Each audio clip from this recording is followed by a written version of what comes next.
حضور پاک یو ځل په لاره روان د حدیبیې سفر د 1400 نه واخله تر 1500 پورې صحابه کرام ورسره یو ځای کې قیام وکړه اوبه نه وې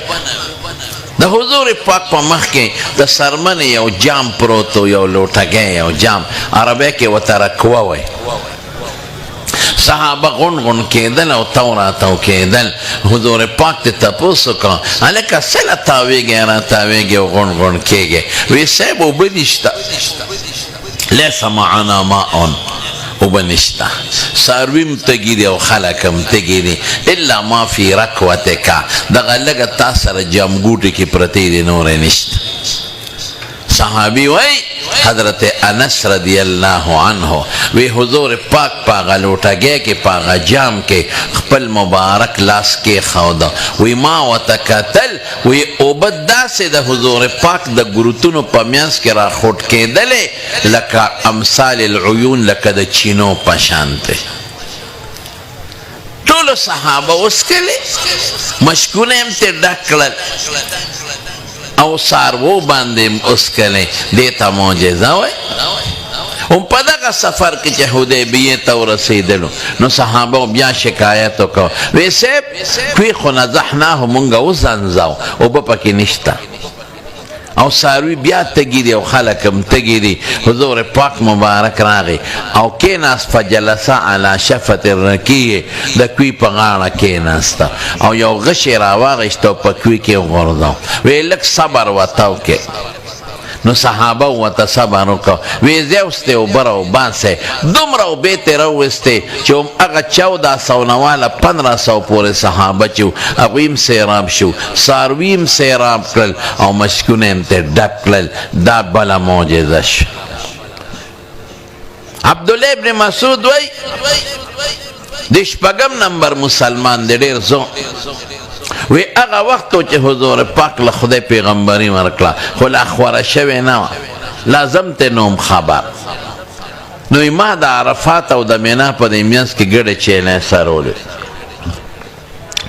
رسول الله مبارک او ورسره حضرت ابوبکر صدیق رضی الله عنه په دې لاره تېرېدل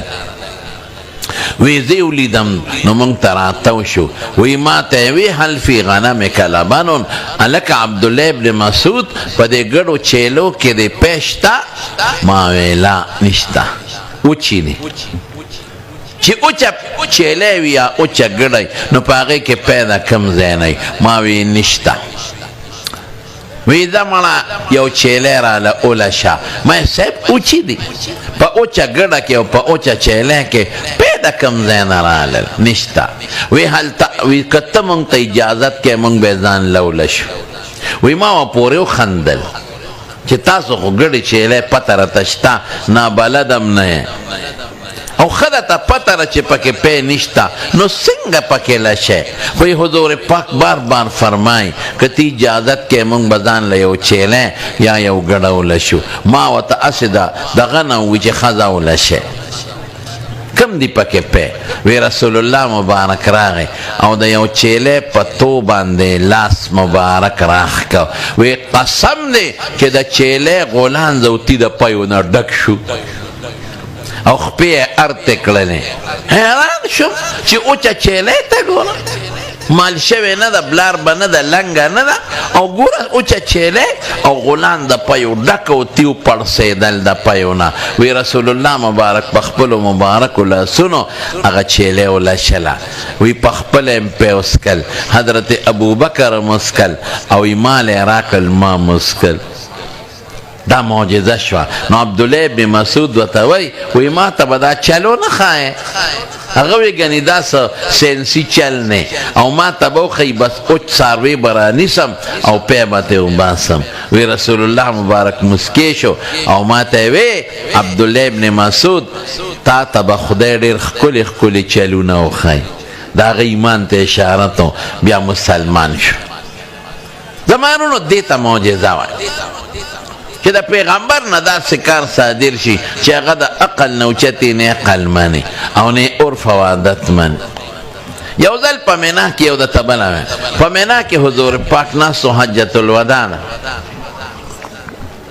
د یمن د صنعا خار، صنعا په یمن کې خار دی اوس هم شته، د هغې یو ښځه وه، د هغې یو ماشوم بچی پیدا شو. هغه ماشوم بچی هغه ښځې لا د مور پیم نوس کړلی، سترګې یې پټې وې، غړولې نه وې. حضور پاک لی راولېږه او کجوره یې ورسره راولېږله. د مارونو د شریعت یو قانون دی، خو مستحب استحبابي قانون دی، فرض او واجب نه دی. چې یو ماشوم پیدا شي که هلک یو که جینۍ وي نو تحنیک وله کوئ. تحنیک پیژنئ، مونږ ورته په پښتو کې ګوټي وایو. یو عالمی یا یو نیک سړی وي، هغه له یو کجوره وړی یا وله چواره وړی، نو هغه عالم هغه کجوره چواره به په خوله کې چوپي، نو بیا ماشوم له خوله کې ایږدی، نو ماشوم به یې روي که هلکې که جینۍ. دا کوئ ښه، دا تحنیک دا سنت دی، مستحب دی. د دې فایده دی چې لومبې د دې ماشوم خېټې ته د دې نیک سړي لاړې وردن نه شي. نو د دې نیک سړي په خوله خو ذکر د خدای وي، د ده په خوله خو نیکې خبرې وي او د دین خبرې وي، نو د دې ماشوم ګېډې ته به لومبې برکت ورشي. دا د بعضې ماشومانو شوي دي او د بعضو نه دي شوي، مستحب دي. مدینه شریفې ته چې کله حضور پاک هجرت وکړ، لومبې ماشوم چې پیدا شو د زبیر زوی، حضرت زبیر رضی الله عنه. حضرت زبیر د حضور پاک د ترور زوی. هلکه شاته خبرې مه کوئ، تاسو د ما توجه خرابوئ، څوک یې ما ته متوجه شي. زبیر د حضور پاک د ترور زوی او د زبیر ښځه بیبي اسما د حضور پاک خینې وه، عایشه بیبي و اسما خویندې وې. نو د هغه یو ماشوم پیدا شو، نوم یې وله عبدالله کېښود. نو صحابه ورته ډېر خوشحاله، یو پروپیګنډه شوې وه، وی د مسلمانانو باندې یهودیانو جادو کړی دی، نو نارینه اولاد به نه پیدا کېږي. نو چې دا ماشوم لومبې پیدا شو د هجرت نه پس، نو صحابه خوشحاله. نو حضور پاک لی راولېږه، نو حضور پاک تپوس وکړه هل معه شیء، څه ورسره شته؟ وی یو کجوره ورسره ده. نو رسول الله مبارک کجوره په خپله خوله مبارکه کې وچوپله او هغه عبدالله ابن زبیر لی په خوله کې کېښوده، هغه راښکه ځان ته ویې چوپله. نو لومبې د عبدالله ابن زبیر خېټې ته د محمد مصطفی صلی الله علیه وسلم لاړې مبارکې وردن نشي. دا تاسو هم کوئ تحنیک. یو نیک انسانی خیر دی که عالم نی، خو عالم ډېر بهتر دی. هغه له یو کجوره لېږه یا چواره، به یې خوله کې چوپي، نو ماشوم خو خوږ شیره وي، بیا ماشوم له ورکوئ نو ماشوم به یې روي. خو یو څیز خیال به ساتئ، بلکې د دوو څیزونو خیال ساتئ. د یو څیز تاسو خیال ساتئ او د بل څیز خیال د هغه مولا صاحب ساتي.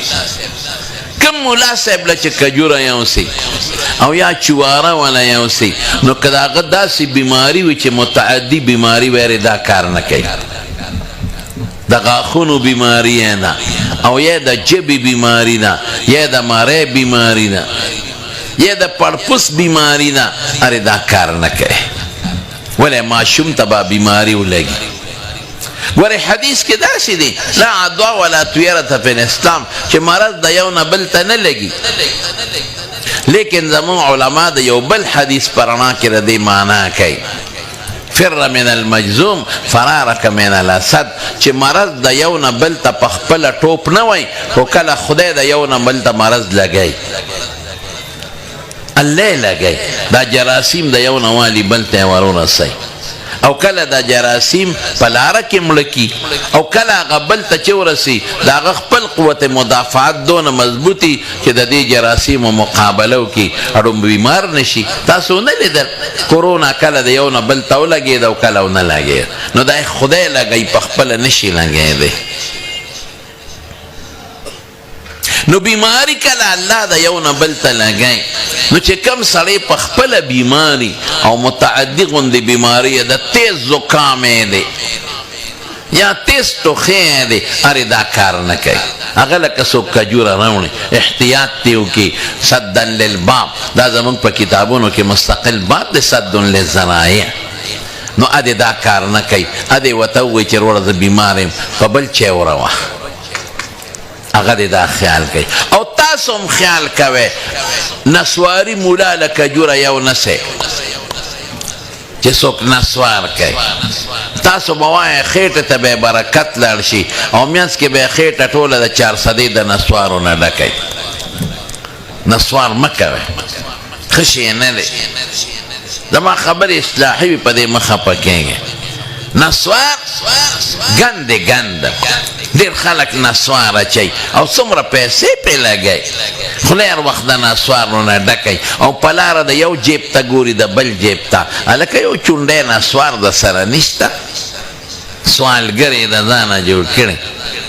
هلکه دا څښا خوله دې نیولې ده د نسوارو ډکه ولې نسوار اچوې نسوارو کې څه جنت دی چې ته اچوې څه فایده ده پکې بغیر د تاوان نه د دې په ځای مسواک مه ګه چنګم خوره ځه هر وخت به دې خوله چوپې ګولی پکې اچوه د خوږو هغه خوره ټاپي خوره ځه د هغې په ځای نو څه فایده خو به درکړي نو نسوارو کې څه فایده ده چې شونډه دې پې پړسولې ده حضور پاک د مسواک ترغیب ورکړی دی مسواک مګه قسم دې داسې مسواک به حضور پاک مګه چې عایشه بیبي فرمایي وی زه به ویرېدم چې ځان نه غاښونه ونه باسي د حضور پاک شمایل وګورئ تک سپین غاښونه او خشته لکه د ملغلرو غوندې خشته تک سپین غاښونه حضور پاک وی چې او به خندل حدیث کې راځي نو کان یضحک عن حب الغمام نو د پیغمبر مبارک په خوله کې لکه د ګلې په شان سپین غاښونه رقت عيناي شوقا ولطيبة ظرفت عشقا فأتيت إلى حبيبي